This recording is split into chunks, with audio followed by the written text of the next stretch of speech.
እሺ ዛሬ ደግሞ በየሳምንቱ የምናደርገውን የአብሽ የፀጉር ማስክ ይዤላችሁ መጥቻለሁ። ሰላም የዩቲዩብ ቤተሰቦቼ እንዴት ናችሁ? ለድምጼ እንግዲህ በጣም ይቅርታ ጉንፋን ይዞ የነበረ ሰሞኑን የጠፋሁትም ለዛ ነው። ያው እዚህ ጋር እንግዲህ ዘፍዝፌ ያሳደርኩትን አብሽ እንደዚህ አድርጌ ፈጭቼ ከዛ በኋላ ላይ ቡና እኔ የተጠቀምኩት ቡና ኔስካፌ ነው።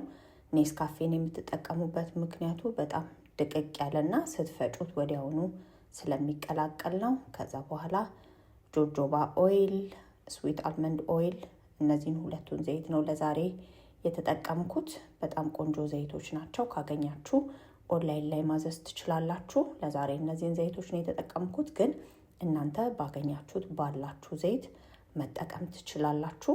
ያው ቡና የምናደርገው ሽታውንም ለፀጉራችንም ኔስካፌ ማለት ካፌን ለፀጉራችን በጣም ጥሩ ጠቀሜታ ስላለው ነው።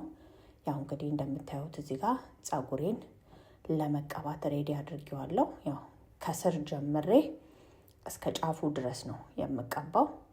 ስትቀቡ ከጭንቅላታችሁ አንስታችሁ ከስሩ አንስታችሁ ጫፉን ሙሉን፣ ምክንያቱም ጫፉን የማትቀቡት ከሆነ እድገቱን ማየት አትችሉም። ጫፉ ስለሚሰባበር ስለሚደርቅ ጫፉንም ሁሉንም ከስር አንስታችሁ እስከ ጫፍ ድረስ በደንብ አድርጋችሁ ማሳጅ እያደረጋችሁ ትቀቡታላችሁ።